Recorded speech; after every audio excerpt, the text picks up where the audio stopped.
Bueno, muy buenas tardes.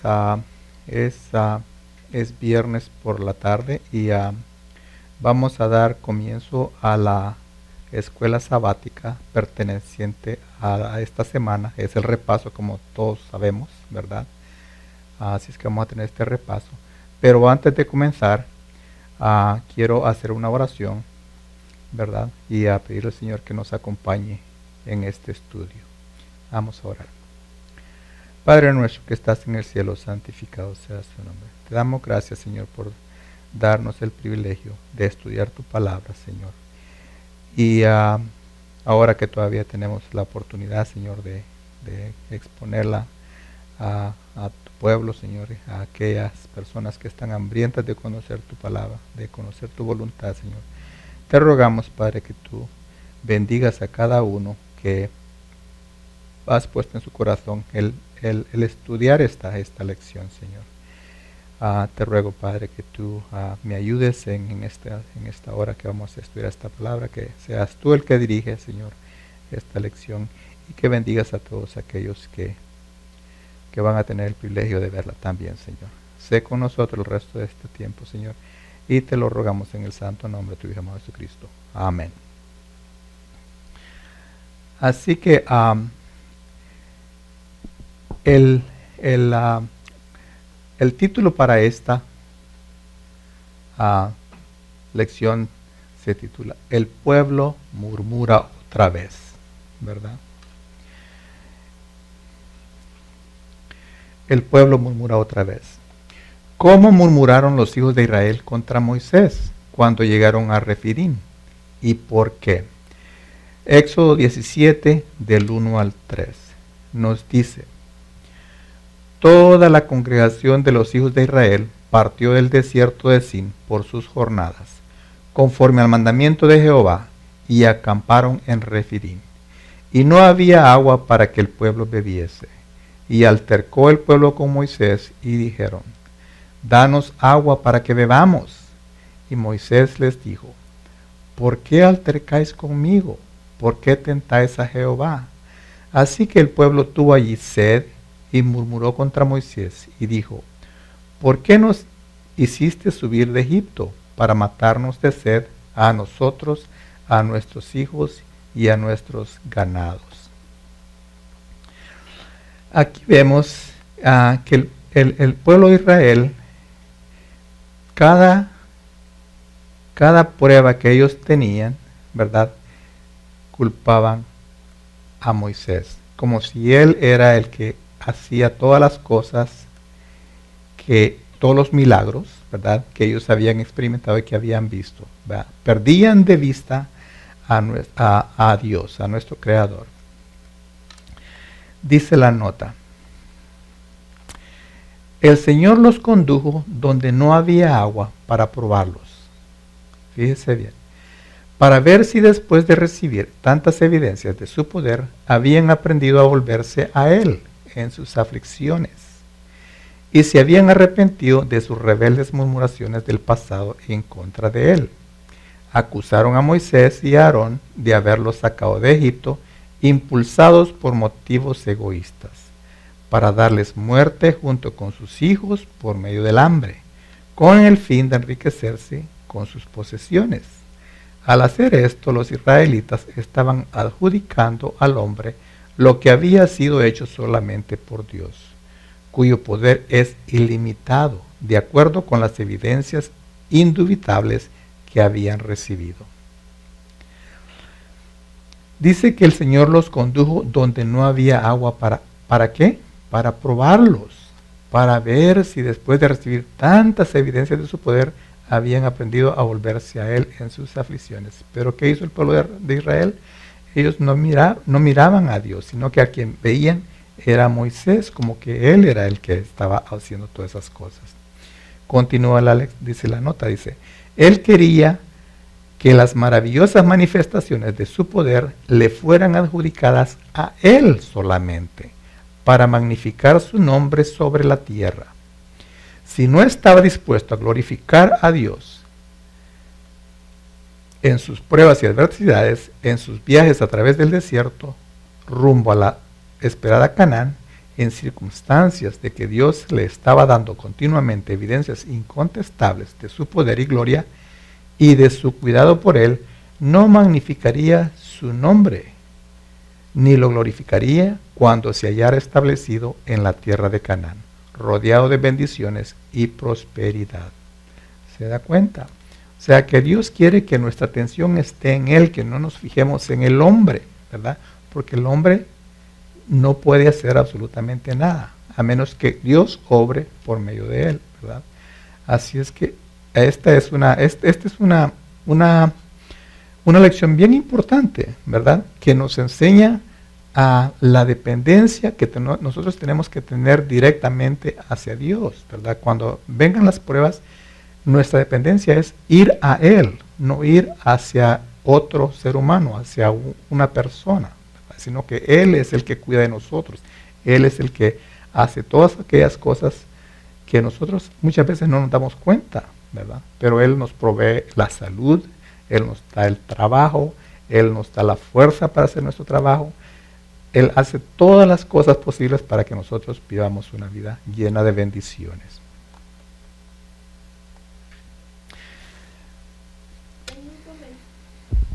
Tengo un comentario que hacer con relación a esto. Okay. Dios quiere que nosotros le reconozcamos a Él, que Él es el que guía nuestra vida.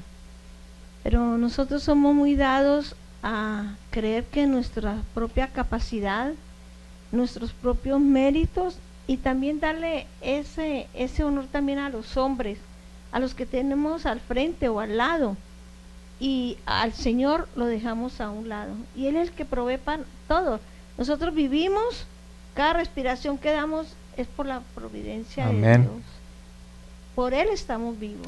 Amén. Y por Él nos podemos desenvolver, porque dando gracias a la providencia que Él hizo en la cruz, por nosotros podemos estar vivos y estarnos desarrollando continuamente, tener una esperanza. Eso la consiguió Él en el Calvario para nosotros. Amén. Okay. Vamos a continuar. Gracias, hermana, por el comentario. Pasando al lunes, dice, Dios provee. ¿Qué hizo Moisés después de haber escuchado sus quejas? Éxodo 17:4 y Jeremías 29:12. Vamos a leer el primero. Dice Éxodo 17:4. Entonces clamó Moisés a Jehová diciendo, ¿qué haré con este pueblo? De aquí a un poco me apedrearán. Y Jeremías 29:12 dice, entonces me invocaréis y vendréis y oraréis a mí y yo os oiré. ¿Verdad? Con cada circunstancia que se nos presente en la vida, ¿verdad? Son pruebas que a veces el Señor permite que suceden para que nosotros nos volvamos a Él, ¿verdad? Para que nosotros le invoquemos, para que nosotros le demos esa gloria que Él es nuestro Dios, Él es nuestro Creador y Él es todo en nuestra vida. La nota dice, el Señor dice, invócame en el día de la angustia. Esto está en Salmos 50:15. Él nos invita a presentarle lo que nos tiene perplejos y lo que hemos menester, o sea, lo que necesitamos, y nuestra necesidad de la ayuda divina. Nos aconseja ser constantes en la oración.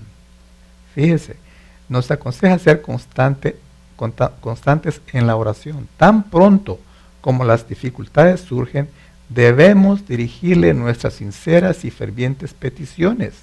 Nuestras oraciones importunas evidencian nuestra vigorosa confianza en Dios. El sentimiento de nuestra necesidad nos induce a orar con fervor y nuestro Padre Celestial es movido por nuestras súplicas. Entonces, ven cómo la oración es de suma importancia, ¿verdad? No solo cuando tenemos necesidad, porque el Señor nos dice que nosotros debemos orarle a Él constantemente, ¿verdad? Aun cuando no nos falta nada, aun cuando no tenemos necesidad de nada, tenemos que agradecerle por todas las cosas que Él nos provee, ¿verdad? todas las bendiciones, la salud, como les acabo de mencionar, ¿verdad? Por darnos esa energía para hacer nuestro trabajo. Todas esas son bendiciones que muchas veces nosotros las tomamos, ¿verdad? Como si no le ponemos atención, ¿verdad? Que Él es el que actualmente nos está dando todas esas bendiciones. Dice a la pregunta de la letra B. ¿A qué lugar y con qué instrucciones específicas envió Dios a Moisés para buscar agua? ¿Cómo fue milagrosamente provista el agua? Éxodo 17, 5 y 6. Y Jehová dijo a Moisés, pasa delante del pueblo y toma contigo de los ancianos de Israel y toma también en tu mano tu vara, con que golpeaste el río, y ve. Versículo 6 dice, he aquí que yo estaré delante de ti, allí sobre la peña en Horeb, y golpearás la peña y saldrán de ella aguas, y beberá el pueblo. Y Moisés lo hizo así en presencia de los ancianos de Israel. Vez tras vez el Señor hace cada milagro, ¿verdad? Nosotros no estamos, no estamos exentos de cómo el pueblo de Israel actuó, ¿verdad? Porque muchas veces nosotros también tendemos a hacer esas situaciones, a caer en esa situación de acusarle o de preguntarle, ¿verdad? ¿Por qué es que nos suceden ciertas cosas a nosotros? Cuando lo único que tenemos que hacer es simplemente orarle a Dios, ¿verdad? Y pedirle su ayuda. Hermana. Acá, ¿no? Nos presenta claramente cómo el Señor, en vez de usar la vara con la cual había él azotado a Egipto para castigar a los que tenían suprimido a su pueblo y poderlos sacar a ellos de esa esclavitud, y también esa misma vara con la que castigaba la rebelión contra la cual este pueblo se levantaba contra él, y las calumnias que con las que usaban pues acusaban a Moisés, el líder. Ahora él esta vara la usó para bendición, dándoles el agua, lo que ellos necesitaban. Amén. Aquí podemos ver claramente la manifestación de la misericordia de Dios. Amén. Okay. La nota dice, angustiado Moisés clamó al Señor, ¿qué haré con este pueblo? Se le dijo que llevando la vara con que había hecho milagros en Egipto y acompañado de los ancianos, se presentaran ante el pueblo. Y el Señor le dijo, he aquí que yo estoy delante de ti, y allí sobre la peña en Horeb, y herirás la peña, y saldrán de ella aguas, y beberá el pueblo. Moisés obedeció, y brotaron las aguas en una corriente viva que proporcionó agua en abundancia a todo el campamento. En vez de mandar a Moisés que levantara su vara para traer sobre los promotores de aquella inicua murmuración alguna terrible plaga como las de Egipto, el Señor en su gran misericordia usó la vara como instrumento de liberación. Vez tras vez nosotros vemos el amor profundo, ¿verdad?, que Dios tiene para con nosotros, para con sus hijos, para con su pueblo, que Él lo único que quiere es que nosotros le busquemos y le oremos y le imploremos, ¿verdad?, todas aquellas cosas de las cuales nos afligen en la vida. La letra C. ¿Qué otros nombres le dio Moisés a ese lugar y por qué lo renombró? Éxodo 17:7. Y llamó el nombre de aquel lugar Masá y Meriba, por la rencilla de los hijos de Israel y porque tentaron a Jehová diciendo, esta pues ¿Está pues Jehová entre nosotros o no? Masá, que quiere decir tentación, y Meriba, que también quiere decir rencilla. La sed llevó al pueblo a tentar a Dios, diciendo, ¿está pues Jehová entre nosotros o no? Si el Señor nos ha traído aquí, ¿por qué no nos da el agua como nos da el pan? Al manifestarse de esta manera, aquella era una incredulidad criminal, y Moisés temió que los juicios de Dios cayeran sobre el pueblo, y como recuerdo de ese pecado llamó a aquel sitio Masa, que es tentación, y Meriba, que es rencilla. Esto podemos notar acá la gran misericordia, gran amor de Dios tolerando a este pueblo y cómo nos tolera también a nosotros. Amén. Como dice acá en la nota, ¿no? Dice que al manifestarse de esa manera, aquella era una incredulidad criminal. Ahora cuando yo muchas veces escucho, ¿no? En el caso de cuando desaparece o si baja al descanso algún ser querido, muchas veces he visto estas manifestaciones de osadía y de rebeldía contra Dios y echándole la culpa al Señor de todo. Y verdaderamente yo veo la misericordia y el amor que Dios tiene, cómo aguantó a ese pueblo y cómo nos aguanta a nosotros también. Amén. Mucho es el amor de Dios. Sí. Lo que está por notar es de que este pueblo dice, ¿está pues Jehová entre nosotros o no? Dice, si el Señor nos ha traído aquí, ¿por qué no nos da el agua como nos da el pan? O sea que están exigiéndole, están demandando, ¿verdad? ¿Quién es el hombre para demandarle a Dios? ¿Verdad? Nosotros tenemos que ser sumisivos, ¿verdad? Tenemos que ser humildes cuando le pedimos al Señor, y tiene que ser una imploración, no es demandar, ¿verdad? Porque nosotros no somos nada, ¿verdad? Si nos comparamos al Dios todopoderoso, al Dios grande, al cual adoramos. Acuérdense que nosotros fuimos hechos por Él, somos criatura hechas por Él. Símbolos de Cristo. ¿De quién es un símbolo la roca herida? Primera de Corintios 10:4. Y todos bebieron la misma bebida espiritual, porque bebían de la roca espiritual que los seguía, y la roca era Cristo. ¿Se da cuenta? La roca dice, era Cristo.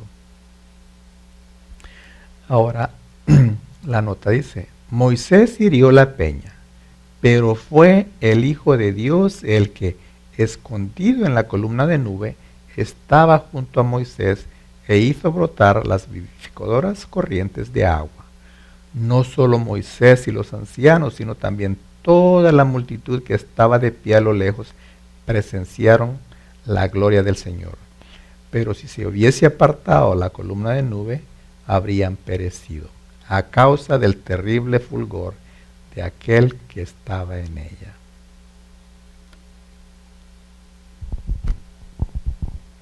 Dice muy claro, ¿no? Que si se hubiese apartado la nube que los seguía, ¿no?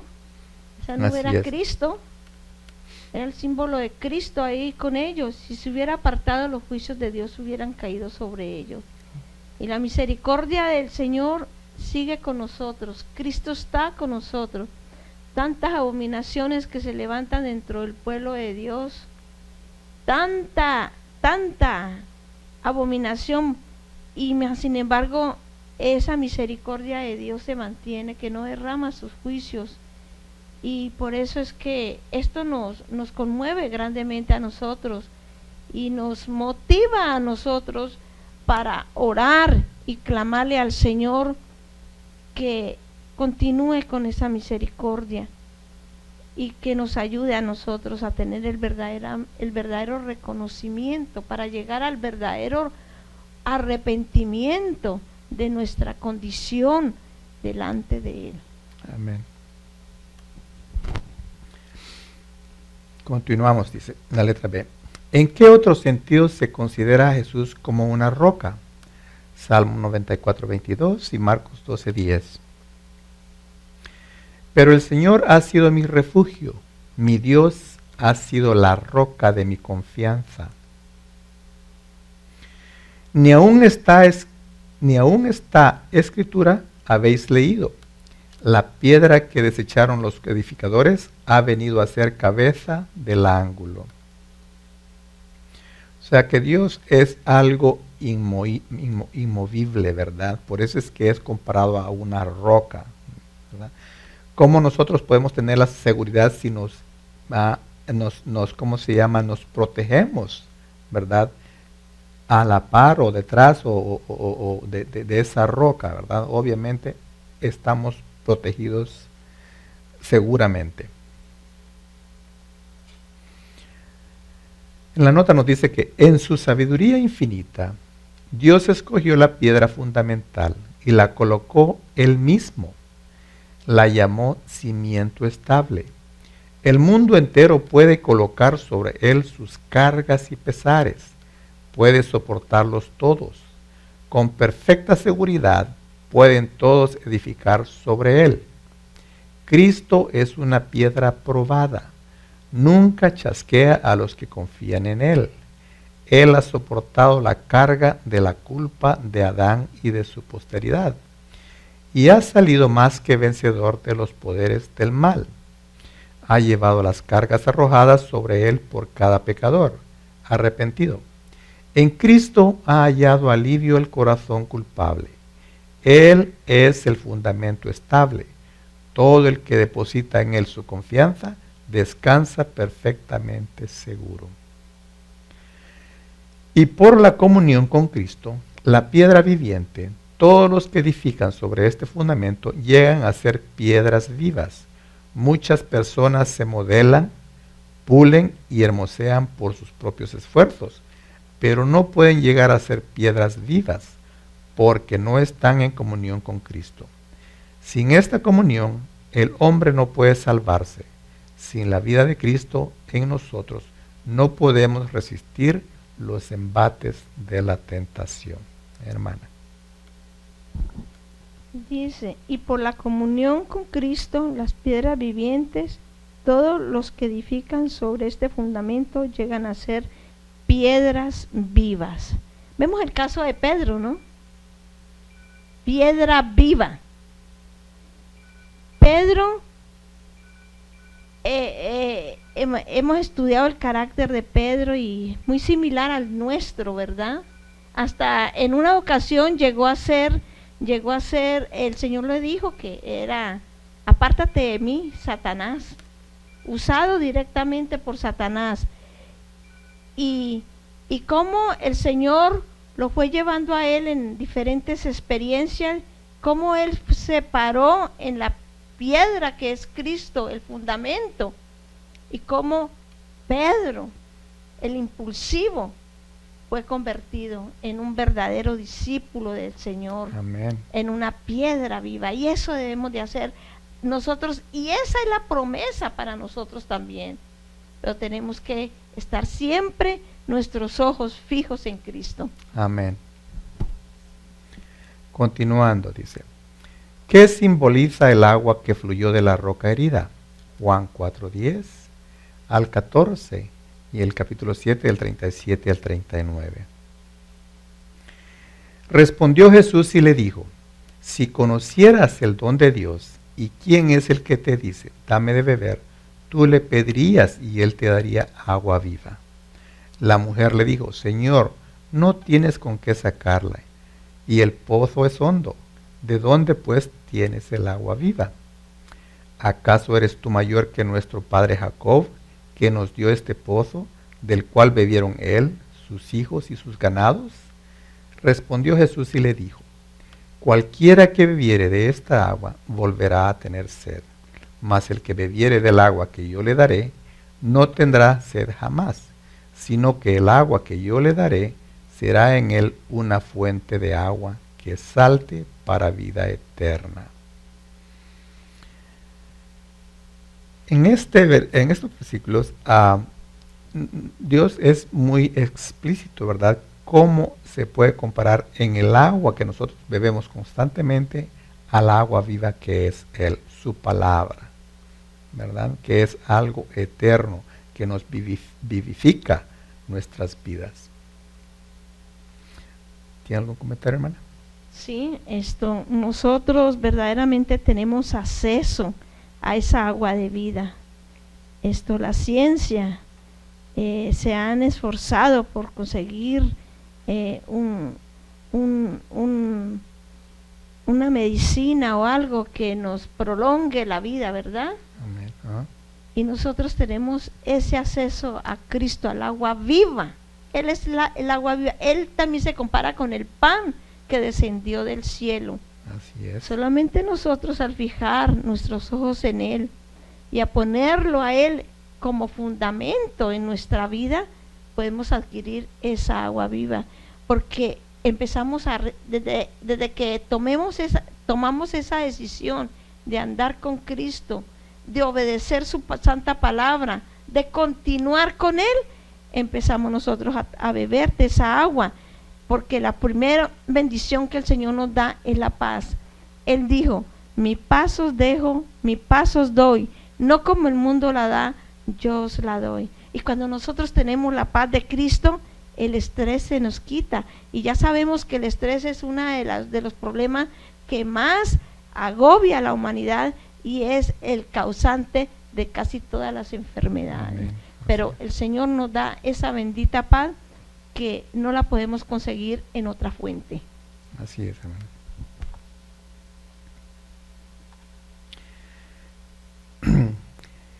En el último y gran día de la fiesta, Jesús se puso en pie y alzó la voz diciendo: si alguno tiene sed, venga a mí y beba. El que cree en mí, como dice la Escritura, de su interior correrán ríos de agua viva. Esto dijo del Espíritu que habían de recibir los que creyesen en Él, pues aún no había venido el Espíritu Santo, porque Jesús no había sido aún glorificado. Hermana. Y es la promesa precisamente que nosotros tenemos ahora. Está expresada en Joel 2, 28 y 29, y dice: y después de esto derramaré mi espíritu sobre toda carne, y profetizarán vuestros hijos y vuestras hijas, vuestros ancianos soñarán sueños, y vuestros jóvenes verán visiones. Y también sobre los siervos y las siervas derramaré mi espíritu en aquellos días. Entonces vemos cómo esta promesa en la lluvia temprana se cumplió plenamente, y vemos cómo en 3 años y medio los apóstoles pudieron llenar al mundo existente de ese entonces con la palabra de Dios, porque ellos predicaban con el poder del Espíritu Santo. Hermanos, y esa misma promesa es para nosotros. Amén. Esta misma promesa se va a cumplir, porque dice que derramaré mi espíritu sobre toda carne en aquel tiempo, y ese tiempo es hoy. Hoy eso es lo que el Señor quiere, que nosotros dependamos de Él, que pidamos su espíritu, que obedezcamos su palabra, porque si obedecemos todo lo que Él nos ha revelado, entonces en esa forma nosotros nos vamos a preparar para ser portadores de la bendición más grande, ser sellados por su Santo Espíritu y poder cumplir con plenitud esa misión a la cual el Señor nos ha llamado. Acá en Apocalipsis 18, del 1 al 5, dice así: después de esto vi otro ángel descender del cielo con gran poder, y la tierra fue alumbrada con su gloria. Y clamó con voz potente diciendo: ha caído la gran Babilonia, y se ha hecho habitación de demonios y guarida de todo espíritu inmundo, y albergue de toda ave inmunda y aborrecible, porque todas las naciones han bebido del vino del furor de su fornicación, y los reyes de la tierra han fornicado con ella, y los mercaderes de la tierra se han enriquecido con la potencia de sus deleites. Y oí otra voz del cielo que decía: salid de ella, pueblo mío, para que no seáis participantes de sus pecados, ni recibáis parte de sus plagas, porque sus pecados han llegado hasta el cielo, y Dios se ha acordado de sus maldades. Entonces aquí vemos cómo esto se va a cumplir, va a tener un cumplimiento pleno, porque la misma bendición que el Señor prometió a sus discípulos, a sus apóstoles, se cumplió cuando recibieron en plenitud el Espíritu Santo. Y ahora nosotros estamos en esa preparación precisamente para recibir el Espíritu Santo, y su pueblo obediente a su palabra recibirán este don, el don más grande, el Espíritu Santo, y en ellos se cumplirá esta profecía, porque ellos serán ese ángel que descendió del cielo e iluminó todo el mundo. Ese ángel está muy pronto para descender en plenitud. El Espíritu Santo descenderá sobre su pueblo, y el pueblo de Dios podrá dar cumplimiento a esta profecía. Vendrán con un mensaje fuerte que sacudirá a todo el mundo y provocará que ese mensaje fuerte que se dará es lo que llamamos el fuerte pregón, y eso es lo que va a levantar una gran tempestad en este mundo. Va a levantar una fuerte persecución, pero con el poder del Espíritu Santo este mundo será iluminado con el mensaje, y miles de personas recibirán el Evangelio, recibirán a Cristo y serán salvos, y el sueño de Dios se habrá cumplido, porque habrá dado opción a todo el mundo para recibirle y para poder ser santificados y salvos por él. Amén, amén. La nota dice: el que bebe del agua viva llega a ser una fuente de vida. El que recibe llega a ser un dador. La gracia de Cristo en el alma es como un manantial en el desierto, cuyas aguas surgen para refrescar a todos y da a quienes están por perecer avidez de beber el agua de la vida. Miércoles, la batalla contra Amalek.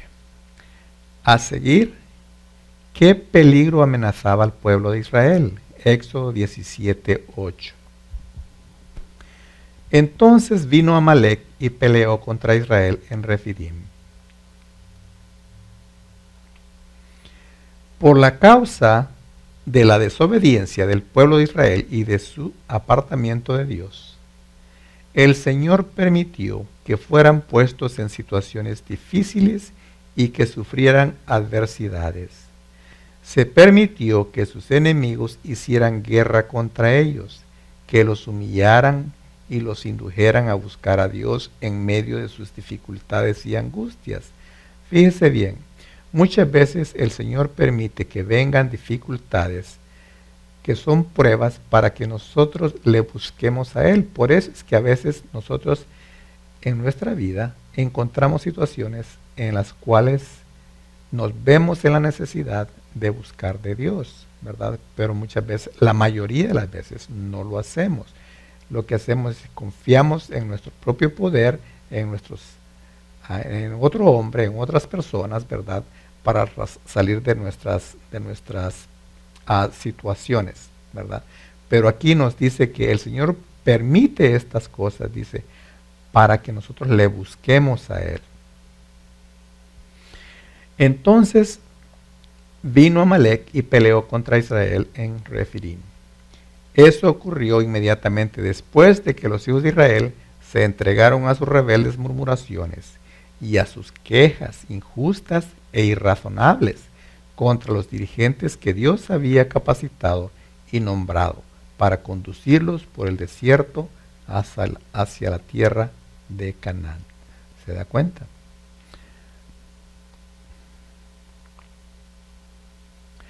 ¿Cómo derrotó Dios a los amalecitas? Éxodo 17, del 9 al 12. Y dijo Moisés a Josué: escógenos varones y sal a pelear contra Amalek. Mañana yo estaré sobre la cumbre del collado, y la vara de Dios en mi mano. E hizo Josué como le dijo Moisés, peleando contra Amalec, y Moisés y Aarón y Hur subieron a la cumbre del collado. Y sucedía que cuando alzaba Moisés su mano, Israel prevalecía, mas cuando él bajaba su mano, prevalecía Amalec. Y las manos de Moisés se cansaban, por lo que tomaron una piedra y la pusieron debajo de él, y se sentó sobre ella. Y Aarón y Hur sostenían sus manos, el uno de un lado y el otro de otro. Así hubo en sus manos firmeza hasta que se puso el sol. La nota dice, nos explica más claramente toda esta cosa. Dice, cuando los amalecitas atacaron el campamento de Israel en el desierto, Moisés sabía que su pueblo no estaba preparado para el encuentro. Tengamos en mente que el pueblo cuando salió eran esclavos. Ellos no tenían una armada, no tenían un ejército con que defenderse. Mandó a Josué con un puñado de soldados para hacer frente al enemigo, mientras él mismo, con Aarón y Hur, se situaron en una colina que dominaba el campo de batalla. Ahí el hombre de Dios presentó el caso al único que podía darles la victoria. Él imploraba por esa lucha que ellos estaban teniendo en ese momento. Y Dios le contestó, ¿verdad? Con manos extendidas hacia el cielo, Moisés oró fervientemente por el éxito de los ejércitos de Israel. Se observó que mientras sus manos permanecían elevadas, Israel prevalecía contra el enemigo. Pero cuando por el cansancio las dejaba caer, Amalec prevalecía. Aarón y Hur sostuvieron las manos de Moisés hasta que la victoria plena y completa fue de Israel y sus enemigos fueron ahuyentados del campo. Hermano. Bueno, aquí en esta guerra que hubo, vemos como la forma como el santo varón de Dios, lleno de sabiduría, obró. Primeramente acudió a Dios, pero él hizo la parte que le correspondía. ¿Mandó a quién? ¿A quién fue que mandó? Para que con un puñado de soldados, a Josué. A Josué. Con un puñado de soldados para que hiciera frente al enemigo, a pesar de que no estaban bien armados, estaban ellos a comparación del enemigo, tenía el enemigo pero mucha ventaja sobre ellos, en número, en armamento, en todo. Así que el enemigo se reía, se burlaba de ellos porque veía la victoria segura para ellos. Pero Moisés acudió a quien todos debemos nosotros acudir cuando tenemos un problema, y el que tiene capacidad y tiene poder para ayudarnos. Pero vio que cuando él oraba, ¿por qué tenía los brazos extendidos hacia el cielo? Porque en el momento que él oraba, él extendía los brazos en esa súplica, en esa agonía de él suplicarle a Dios que por favor ayudara a su pueblo, porque él sabía que cómo era este pueblo de rebelde, y que era por la gran misericordia que Dios los ayudaba. Y cuando bajaba los brazos, pues ya vemos como en la nota está bien claro, bien específico esto, la guerra que los enemigos prevalecían sobre las tropas de los israelitas y vencían. Pero entonces volvía y los alzaba, entonces necesitaron ayuda, y así fue que Aarón y el otro era Hur le ayudaron a sostener los brazos. Entonces él ayuda que los líderes de la iglesia necesitan de nuestra parte, en vez de criticarles, necesitamos unirnos, hermanos, para orar por ellos, porque ellos son personas como nosotros, son personas débiles.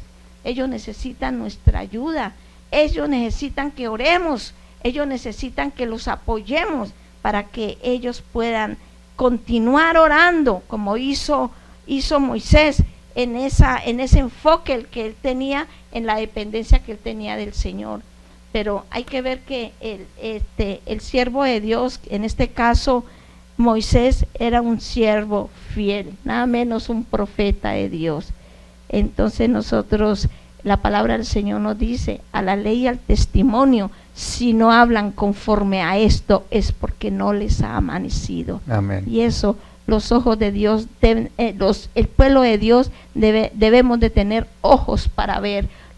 El discernimiento que Dios da a su pueblo, tenemos que pedirlo para podernos unir con nuestros líderes, apoyarlos y orar por ellos. Amén. Así es, ¿verdad? Sí, es bien importante eso de que nosotros oremos por nuestros líderes, en particular los de la iglesia, como usted acaba de mencionar, ¿verdad? Son hombres débiles, ¿verdad? Y necesitamos, luego más adelante tenemos más que nos afirma esa cosa. El Señor dice en su palabra en Lucas 11, 9 y 10, dice, y yo os digo, pedid y se os dará, buscad y llamad y hallaréis, llamad y se os abrirá, porque todo aquel que pide recibe, y el que busca halla, y el que llama se le abrirá. ¿O acaso no tuvo el Señor necesidad de que alguno de sus discípulos velasen con él cuando se estaba acercando la hora de su sacrificio?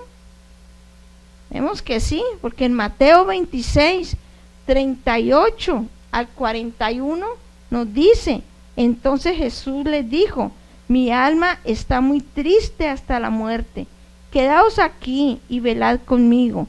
Y yéndose un poco más adelante se postró sobre su rostro orando y diciendo, Padre mío, si es posible pase de mí este vaso, pero no como yo quiero sino como tú. Y vino a sus discípulos y los halló ¿cómo? Durmiendo. Y dijo a Pedro, ¿así no habéis podido velar conmigo una hora? Velar quiere decir pues en oración, ¿no?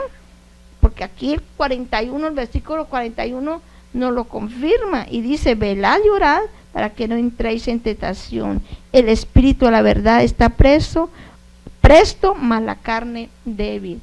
Yo pienso que si los discípulos de Cristo se hubieran esforzado y hubieran velado con Cristo, y hubieran orado en esa petición que hizo el Señor, ellos no hubieran caído en la tentación, no hubiera caído como cayó Pedro, y haber tenido esa experiencia tan triste cuando negó al Señor.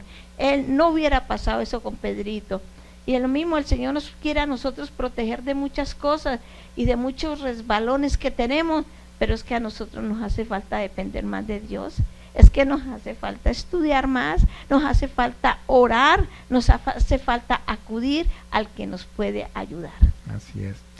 Y estas son promesas que el Señor dejó. Yo os digo, pedid y se os dará, buscad y hallaréis, llamad y se os abrirá. Pero muy pocas veces hacemos esto. Dice también el 10, dice, porque todo aquel que pide, recibe, y el que busca, halla, y al que llama, se le abrirá. Hermanos, estos son promesas que el Señor nos ha dejado escritas en su palabra. Lo único que nosotros tenemos que hacer es pedir, ¿verdad? Implorarlas, pedírselas al Señor. Dice la nota, feliz, dice, el ministro que tenga un Aarón y Hur que fielmente fortalezcan sus manos cuando se cansan y le sostengan por la fe y la oración. Un apoyo tal es una ayuda poderosa para el siervo de Dios en su obra y con frecuencia hará triunfar gloriosamente la causa de la verdad, ¿verdad? O sea que es bien importante, hermanos, que nosotros oremos por nuestros líderes en la iglesia, ¿verdad?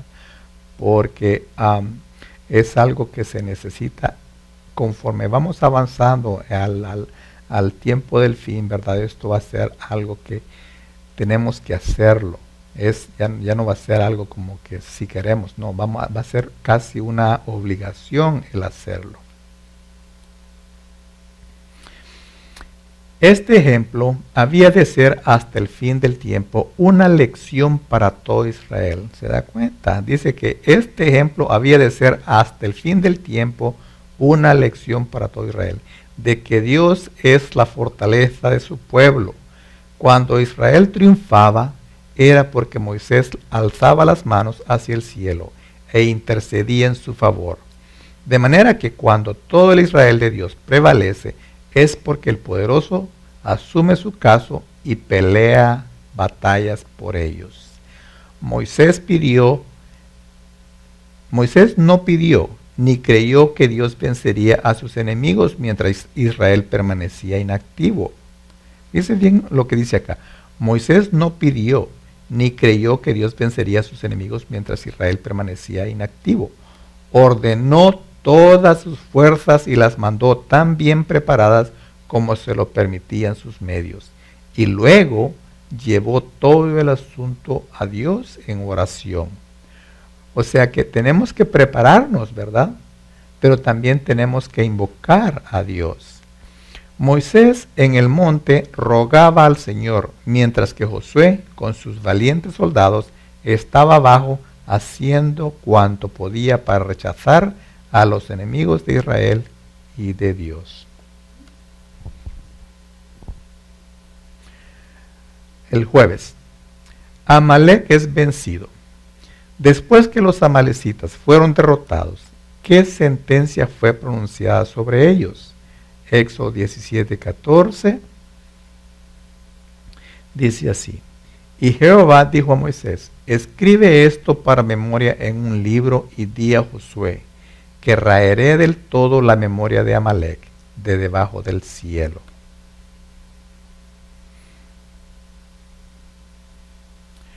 Acuérdate de lo que te hizo Amalek en el camino cuando salieron de Egipto.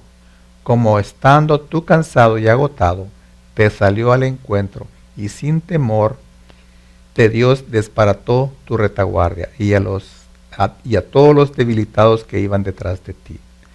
Sucederá que cuando el Señor tu Dios te haya dado reposo de todos tus enemigos de alrededor, en la tierra que el Señor tu Dios te da por heredad, para que tomes posesión de ella, entonces borrarás de debajo del cielo la memoria de Amalek.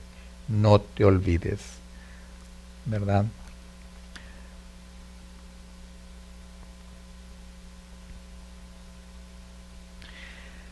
La nota dice que las maravillas hechas por Moisés ante los egipcios fueron tema de burla para los amalecitas y se mofaron de los temores de los pueblos circunvecinos.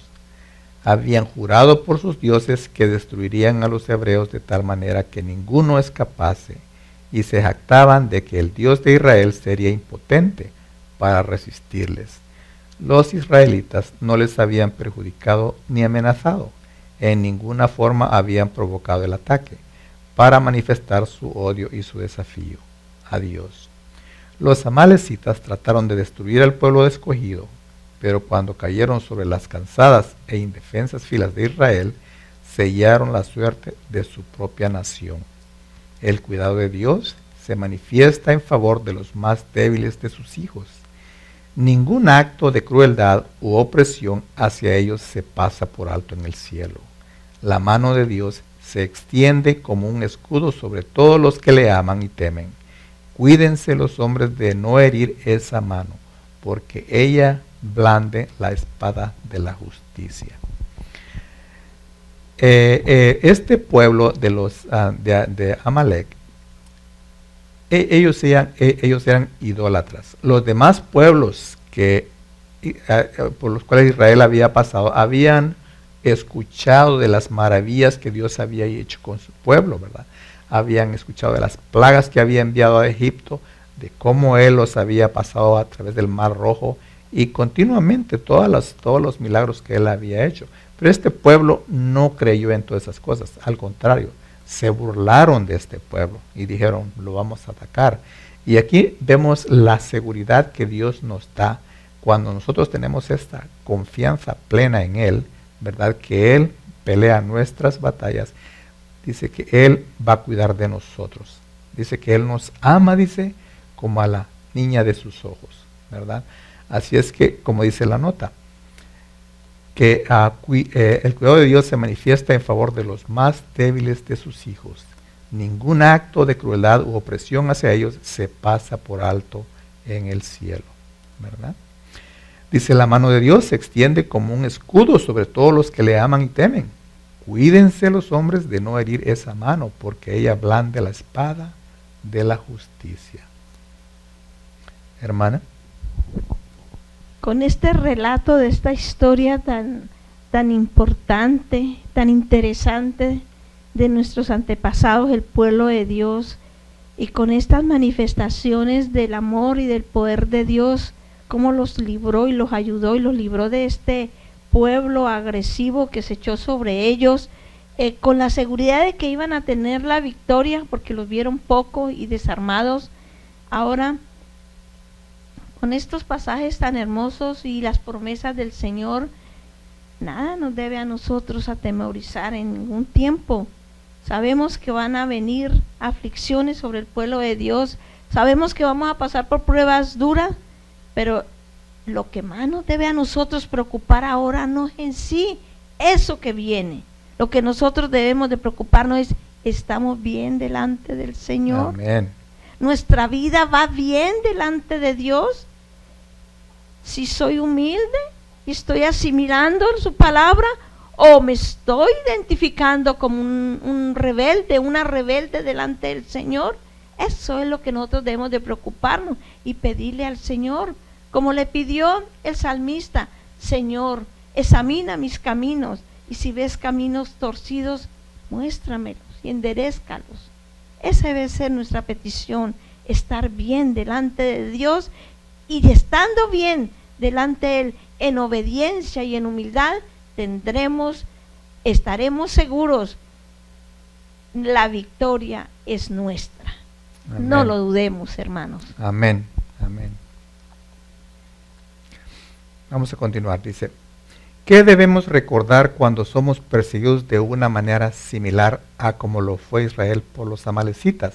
Mateo 5, 11 y 12. ¿Y cómo considera Dios a los que persiguen a sus propios hermanos?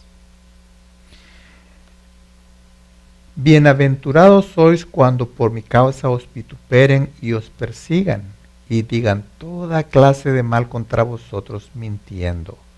Gozaos y alegraos, porque vuestro galardón es grande en los cielos, porque así persiguieron a los profetas que fueron antes de vosotros.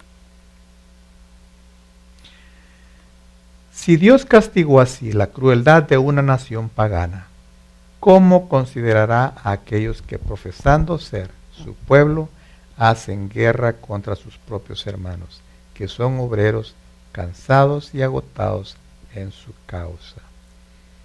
Ahí tienen, hermano, la lección de repaso de esta semana. Ese es el fin, y espero que les haya gustado, espero que la hayan estudiado y continúen estudiando la de la próxima semana, porque si todavía se nos hace posible mostrarla de esta manera, ¿verdad?, pues la vamos a repasar juntos.